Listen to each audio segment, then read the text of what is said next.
Good morning, everybody. What a beautiful morning it is.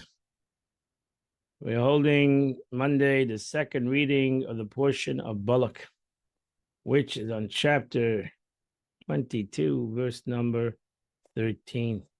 Vayakam Bilam Babakim Bilam got up in the morning. Vayemel Sadi Balak, and he told the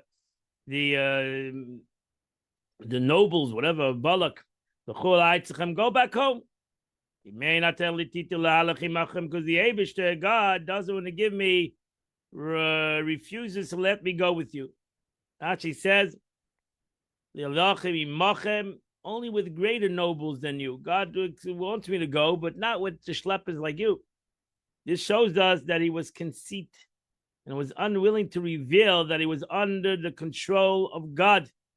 Except he was an arrogant man. He said an arrogant man. Therefore, Balak again sent more messengers because, of course, he got the message that this was not enough. Balak and the nobles arose and they came to Balak.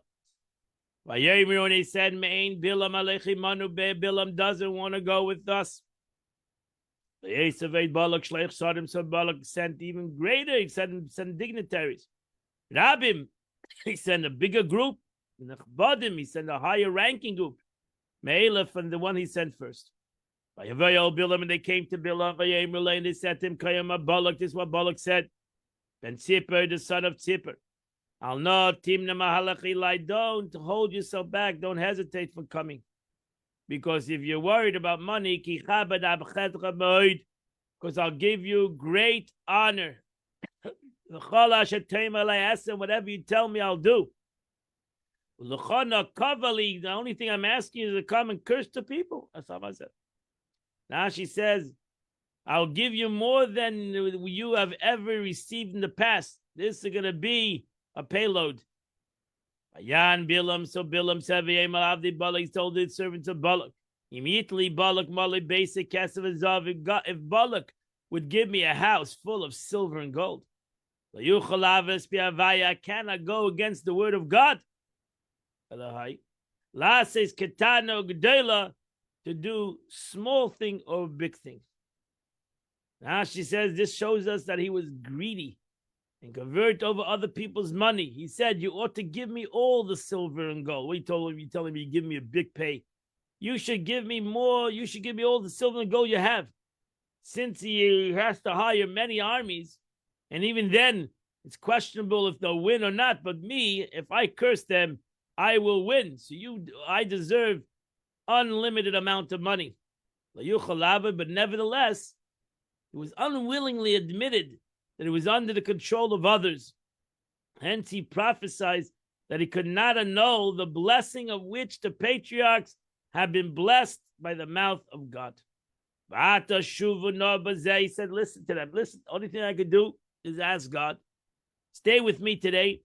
Stay with me overnight. And I'll know what the Lord continues to speak to me. Now she says his mouth tripped him up into telling them the truth. You too will end up leaving disappointed like the first group. My Yosef, he could not change his mind from a blessing to a curse, but if only he could, if he does not continue to bless them, here he prophesies that God would add to the blessings through him, that actually he's going to come and add more blessings to the Jewish people. And the Bilam, God came to Bilam at night. He said to him, if these people came to call you, go and go with them. But the only thing is, whatever I tell you to say, that's what you're going to do. If the calling is for you and you expect payment for it, arise and go with them. If it's about money, you're looking for money, okay, go get your money. But nevertheless, even though you're looking for money and for glory, but spite yourself. The word I speak to you, that you're going to have to do. Nevertheless, Bilam went. He said, perhaps I can persuade him maybe I can find a situation where I have the capability to curse the Jews. So Bilam never gave up on his desire of cursing the Jewish nation. But here completes the Chumash for today. We now go into the Tanya of the day, and we start the chapter 12 of Sharei Yichud Ve'emunah. A little bit of a Kabbalistic chapter over here.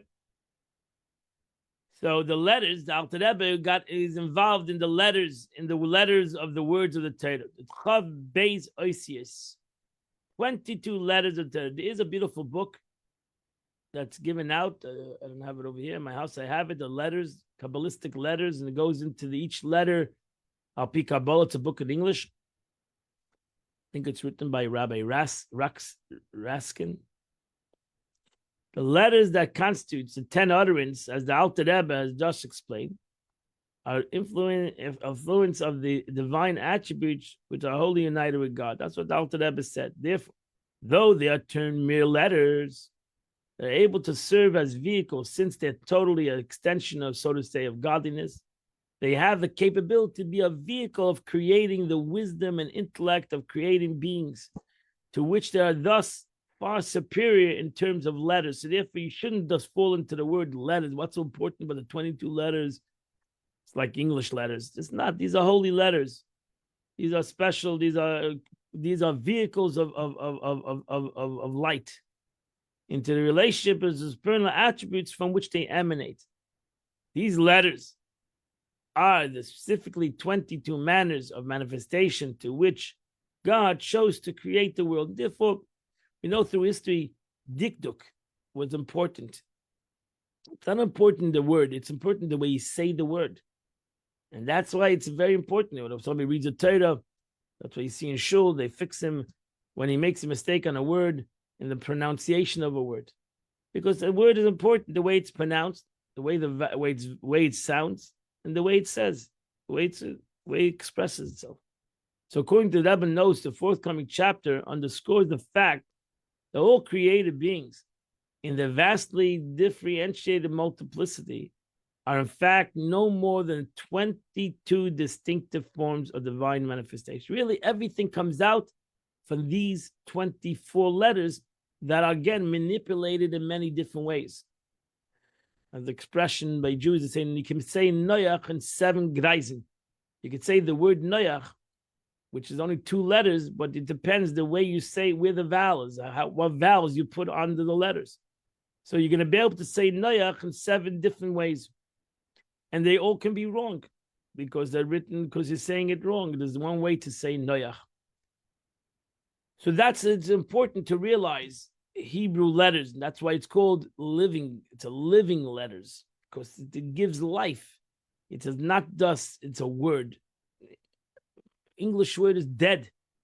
A Hebrew word is a life. It's the DNA of the concept. It's a light, and the way you say the letter is the way it fuses the light, etc. It says so. There's many ways. There's many times in Halacha and Gemara where it says when you say a bracha, you say it correctly because it's the fusion of lights. If you don't say it correctly, then the light comes in a way, in a corrupt way. Or the Gemara says that every word you say in Hebrew in davening, you create a malach, and if you say the word wrong, you created a handicap malach. So you need to say the word correctly. It's important. Moreover, continues the Rebbe, we can understand why the Alter Rebbe explains this concept at such length further in this chapter. Such as explanation would seem to be at home in the tracts of Sefer Yetzirah that deals with the respective stage of the creative process, not in the traces that dictated to explanation of divine unity, because this is important, even though, as you're going to soon see, these are Kabbalistic concepts. They really belong to Sefer Yetzirah. Sefer Yetzirah is the book of Kabbalah. The Rebbe explains this here, nevertheless, thereby actually highlighting the concept of the divine unity, not only insofar as it exists in its source, but also as it exists in practice in the letters in the Chav Beis Oisius, in the letters of the way the Eibishter created the world. Because God created the world with these 22 letters, where all the multiple components of creation are in reality no more than 22 different forms of divine manifestations. 22 different ways that ultimately you put these letters together, and through the putting of these letters together creates the whole reality. So here is the Alter Rebbe is going to explain this, or is going to teach it. So although there are 22 letters, they are able to create vast multitude of creatures. Creatures are divided into categories, both general, meaning whether human or animal, and in particular, the animal world in turn comprised of numerous species of beasts, birds, and fish. This multitudinous divide comes about by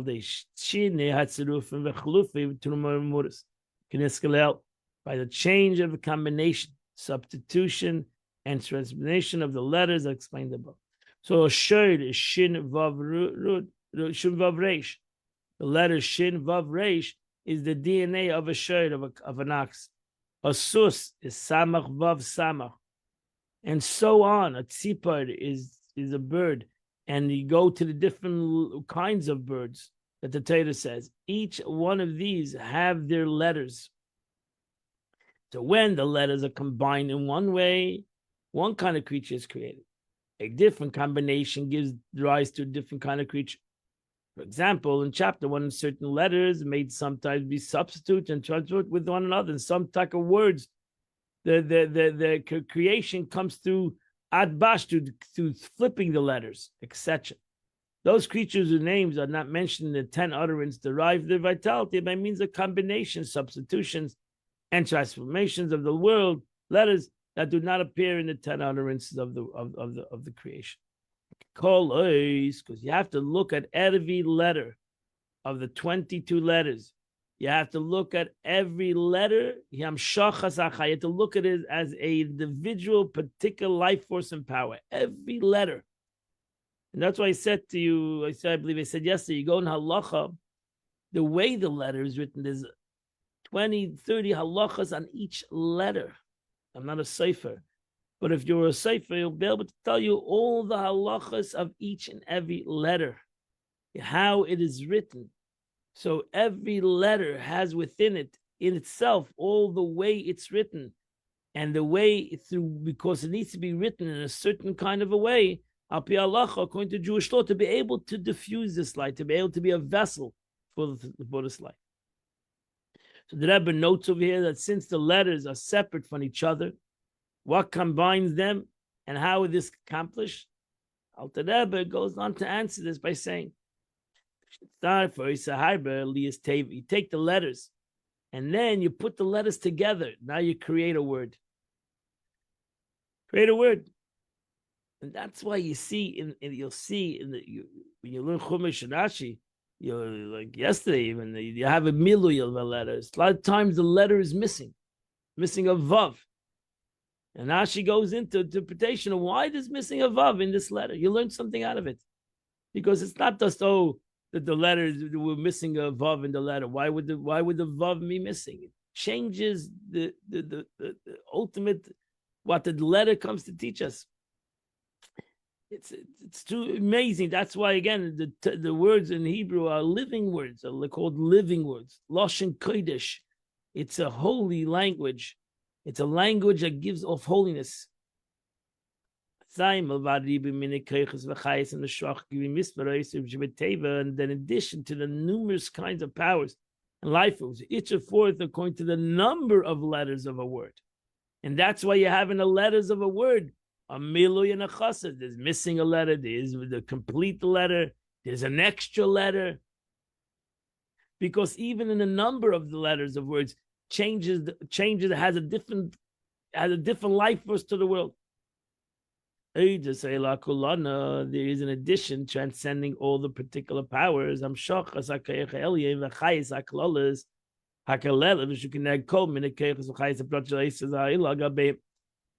of the higher power, general life, which can contain and is equivalent to all the other various individual powers and life forces of the letters and transcends them all. It unites them and it combines them. So we put these letters together. And now you have not only that each and every letter on its own has a light and has a purpose and brings about a certain concept of energy, but now you have a concept of a word that's bringing together many powers together. So you have each, imagine you have a word of 5 letters. So you have 5 energies coming together to you create one concept. L'chlaloi, to its general, to its general and particular aspect, meaning to its individual created being through this word. So now you have the word, the letter shin, the letter vav, the letter resh, together. Their energies come together. The energy of the letter shin, the energy of the letter vav, the energy of the letter resh come together to create an entity. The fisha call Isis, Ice voice. There's so much that in every single one of the 22 letters of the Torah, which is an individual, practical life force and power, which does not flow through any other letters. So now the letter Shin, which has its own entity, the letter Vav, which has its own entity and own flow, life flow, and the letter Reish now come together. Therefore, the written shape of each letter is likewise specific and distinctive. That's why in halacha, if 2 letters are touching each other in a mezuzah or in a Torah, it's not kosher. Every letter needs to be distinct and separate. They cannot be touching one another. There cannot be also that you cannot read the letter. You have to be able to read it. The letter needs to be distinct. That's why it says there's 300,000, there's 600,000 letters in the Torah. We know there's only 300,000 because the answer is because there's a letter between the letter. Every letter needs to be distinct and there's something in between them. And we're counting the in between because the in between is as important as the letter. So the letter has something that surrounds it. Because each letter is its own entity, its own world.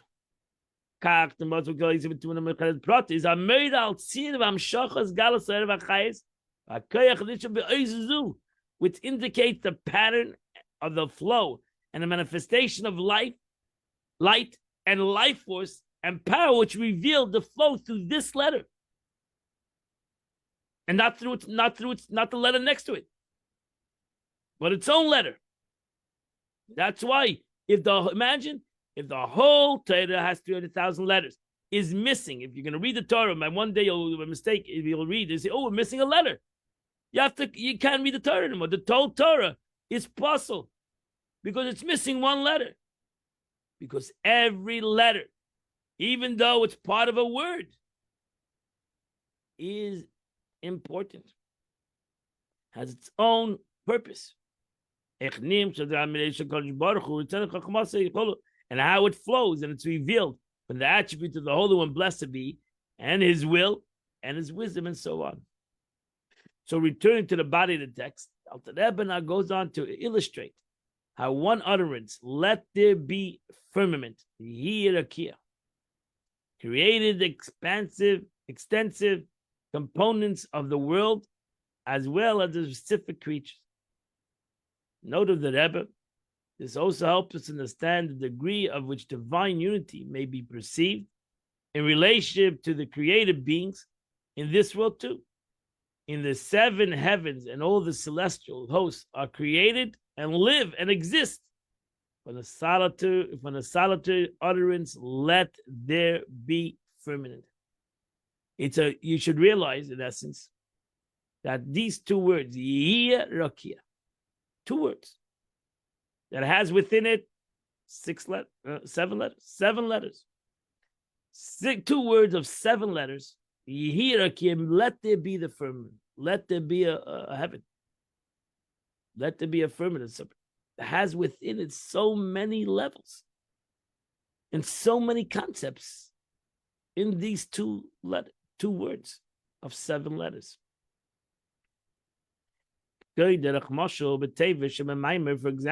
when the God uttered, that was one of the Asara Maimaris, Yehi Rakia, Sara Maimaris Nivraim, let there be the firmament. What happened when God said, let there be the firmament? At that moment was created not one Rakia. And the Gemara said the 7 heavens. That means there are 7 Rakias.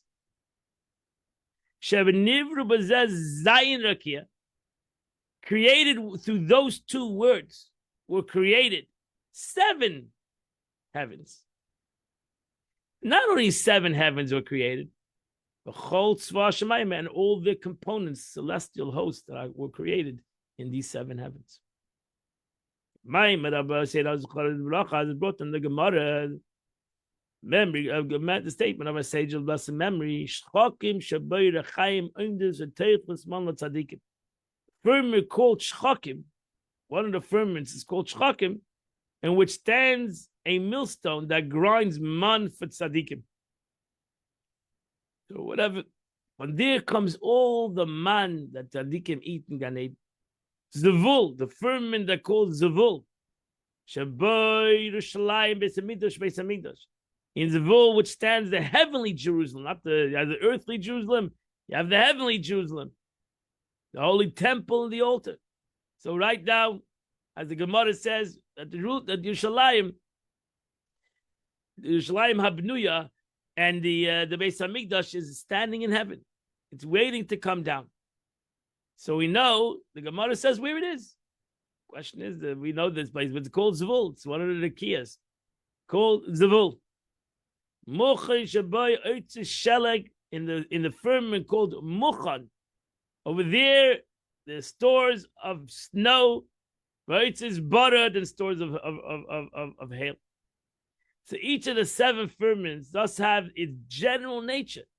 The fact that it's a firmament, as well as is individual aspects exemplified above.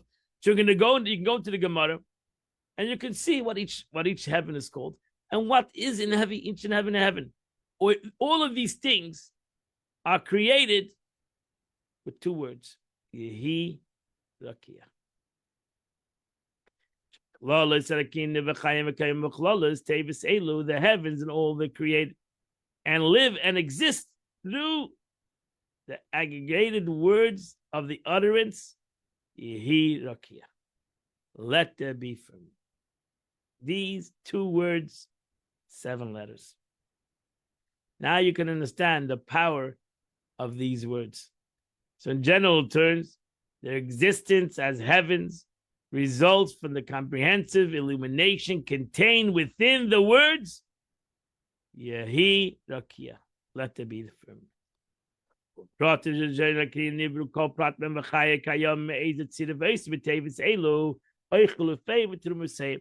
And each individual creature, being in the 7 heavens, was created and live and exist by the virtuous combination of the letters of these words.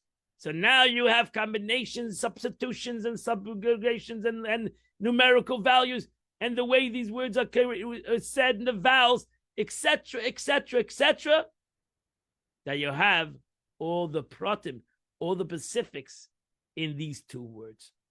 That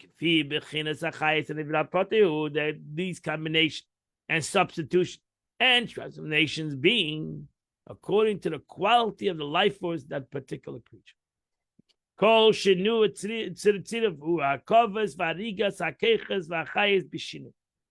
every change in a combination is the intermixing and the weaving of the powers of the life force in a different form. For example, we brought this example before. The Hebrew letters Aleph, Beis, Nun, in a particular order, is comprised the words Evan, which is the name and the life force of a stone. Whenever these same letters are transposed, a different form of creation power and life force, and consequently a different creature comes into being. And you can mix these letters up. There's the numerical vowel, the way the letter is said, because you can put different vowels underneath these words, and it can mean a total different meaning. That's why the beauty is you can take a Hebrew word and it can have 3 different meanings in the vowels itself, and how you put the vowels on the word, and it can mean a different word. If you get geveres via it's in each letter and descends in the combination, dominates, and is the essential force of this created being. So since, for example, Aleph is the first letter of the word Evan, it's the dominant force in the created being that bears its name. If the letter is stemming from the attribute of Chesed, then the attribute will be prominent. If the letter Gevura, severity, then a different attribute will prevail. While the other letters and force contained within the word are substitute to it and included in that light of Chesed. By nivras b'riyas chadash, and thereby, through the different combination of the same letters, a new being is created. Likewise, through the substitution of letters and the transposition, when, for example, not only is the order of letters changed, but an aleph says it's substitute for an ayin, for example. So aleph and ayin are both silent letters, and they both can be interchanged, aleph and ayin. But self-understood, why is a letter written with an aleph, or in the middle letter you have an aleph, and why is it an ayin? Because you have to know, you have to be didactic, you have to know when to put the aleph or when to put the ayin. Well, for example, the hey at the end of a letter is silent. So really, if it's silent, you don't need to have it there. You can put an aleph there. You can put a lamed. You can put a aleph. You can put a hey. You can put nothing. So all these things, you have to know when to put an aleph, when to put an ayin, when to put a hey. You look in the Torah, the Rashi being done many times. I'm not into grammar that well, but Rashi will say many Rashi, long Rashis of grammar, where Rashi explains why is the letter written this way and it could be written in a different way, etc., etc. New creatures are created that are a lower level than being created of the original letter themselves. So, as we gave introduction to this beginning of this chapter, we know the makeup of the letters. We know the makeup of a lot of things in this world, and where their source comes from in the Hebrew alphabet, and how they're combined and how they're created. So we know that we're great tzaddikim who had the capability to know even the language of the animals, because they knew the makeup of the animals, etc., etc.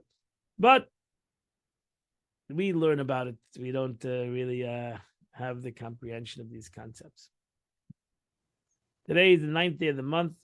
This is chapter 49 to chapter 54. We do those 6 chapters in Tillim. You would do the chitas of the day. Wish you all a wonderful and beautiful day. Happy day, and Mitzvah. We'll see you all tomorrow, 8 o'clock. We'll continue to learn the chitas of the day.